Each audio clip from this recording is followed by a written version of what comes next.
मंत्रिमंडळाचं खातेवाटप आज रात्री किंवा उद्या सकाळी होणार. मुख्यमंत्री फडणवीसांची माहिती. कोणाला कोणतं खातं मिळणार, उत्सुकता शिगेला.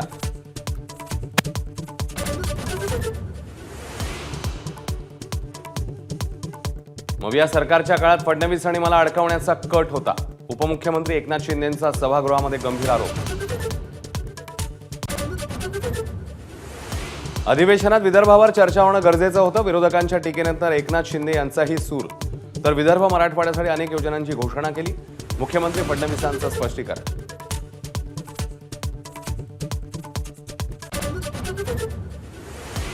शरद पवारांनी घेतली मसाजोगचे सरपंच संतोष देशमुखांच्या कुटुंबियांची सांत्वनपर भेट. तर परभणीत जाऊन सूर्यवंशी कुटुंबियांचं देखील केलं सांत्वन.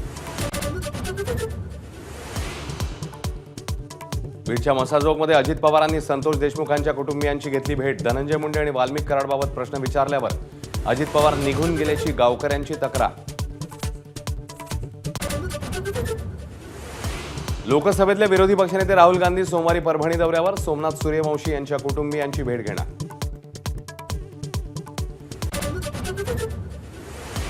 तूफान में कश्तियां और घमंड में हस्तियां डूब जाती है. सभागृहामधल्या भाषणात उद्धव ठाकरेंचं नाव न घेता एकनाथ शिंदे यांचा टोला. पीक विमा योजनेच्या नावाखाली बोगस शेतकऱ्यांनी लाटले पैसे. भाजप आमदार सुरेश धस यांचा आरोप. तर पीक विमा माफियांना शोधून काढा, एसआयटी चौकशी करा, सुनील प्रभू यांची मागणी. शिंदे सरकारच्या महत्वाकांक्षी एक राज्य एक गणवेश योजनेत बदल केल्यानं केसरकर नाराज. केसरकरांनी मलई खाल्ल्याचा आदित्य ठाकरेंचा आरोप. तर आदित्य ठाकरेंनी उपकार विसरू नयेत, केसरकरांचा पलटवार. काठमांडूतल्या माओवाद्यांच्या बैठकीची इनसाइड स्टोरी एबीपी माझावर. महाराष्ट्रात महायुतीचा विजय झाल्यास सरकारविरोधी वातावरण कसं तयार करायचं यावर बैठकीमध्ये मंथन झाल्याची माहिती. बंगळुरूमध्ये घडलेल्या भीषण अपघातात सांगली जिल्ह्यातल्या 6 जणांचा जागीच मृत्यू.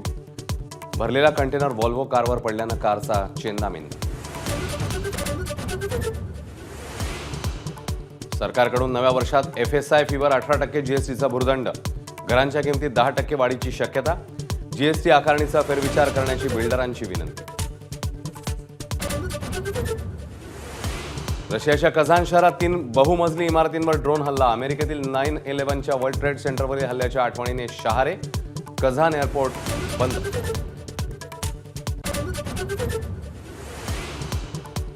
तामिळनाडूतल्या मंदिरातल्या दानपेटीमध्ये आयफोन. चुकीने आयफोन दानपेटीत पडल्याचा भाविकाचा दावा. तर आता ही देवाची संपत्ती, डेटा मिळेल पण फोन नाही, मंदिर प्रशासनाचं उत्तर.